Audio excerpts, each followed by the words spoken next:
What is up, my friends? You are very welcome along to this video here on Anfield Agenda. It is my last night over here in Spain, and I hope to be back live streaming tomorrow, which is Thursday, from 8:30 p.m. Unless there's a delay with my flight or anything, I should be home in time to bring you guys a news video tomorrow live. So again, don't forget to join us for that. Today though, I'm here to speak about an update with Andy Robertson and his shoulder injury. But before I get stuck into it, just a reminder, if you enjoy the video, please do drop a like, hit that subscribe button, and don't forget to let us know your thoughts in the comment section.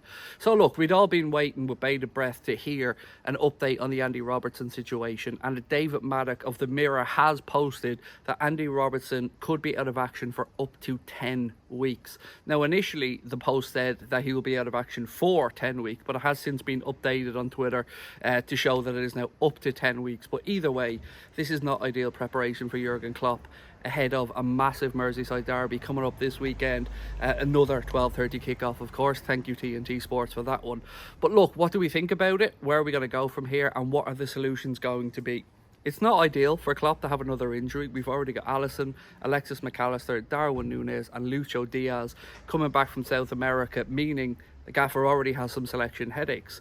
So what are we going to see here? Are we going to see Gomez go across to the left hand side, which is a subject that many of you guys have mentioned to me that you would like to see? Or do we think that Costas could be the solution? Now, I think there's no straightforward answer to this. It is a matter of horses for courses, as I always say, and at home against Everton in the Merseyside derby, I think I'd probably go with Costas, because I want us to be on the front foot. I want us to try and get an early goal, and I want Costas to do that because I think he's a more attack-minded fullback than Joe Gomez. But I can't state this enough, not having Andy Robertson available for selection for up to 10 weeks, it's a huge loss. He's a leader on the pitch. We've seen that. This season he's really stepped up into that leadership group and worn the captain's armband on an occasion as well, scoring in that game, as I'm sure you remember.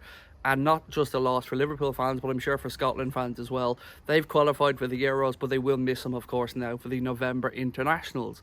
I'm just saddened by it, because when you go into an international break, the first thing that you want is to make sure that your players come back healthy and well.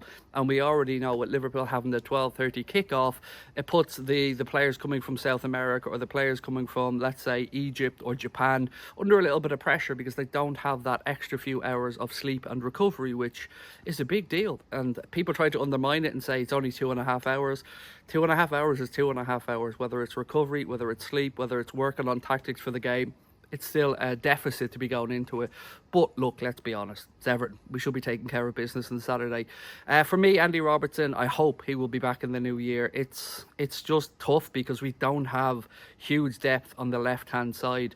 You could say, as I said earlier on this video, move Joe Gomez across to the left-hand side, but the natural fit seems to be Costas. And look, I have had questions for the longest time of whether Costas Tsimikas can fill those boots of Andy Robertson's. He signed a new contract with the club recently, but now is his opportunity to step up and make that place his own. I sincerely hope Costas goes and does it.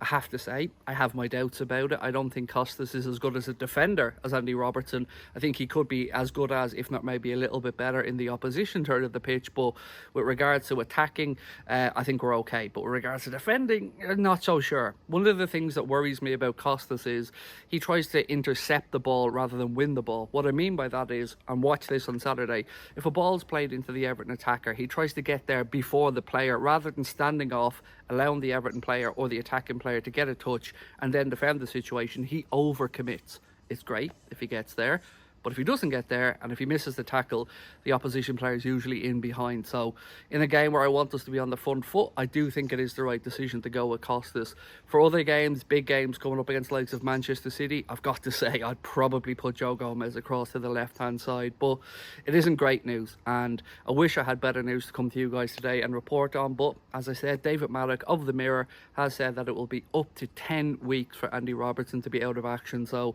I'm going to leave it there and ask you guys to let me know how you're feeling about it in the comment section. Drop a like on the video, and of course, if you do enjoy it, don't forget to hit that subscribe button. I hope to see you all tomorrow at 8:30 right here for a live stream. Well, won't be right here, I'll be back in Ireland, but you know what I mean. And until then, I hope you're all well. Thank you for watching the videos of the international break, and don't forget to let us know your thoughts below. Talk to you guys soon. Much love. Bye bye.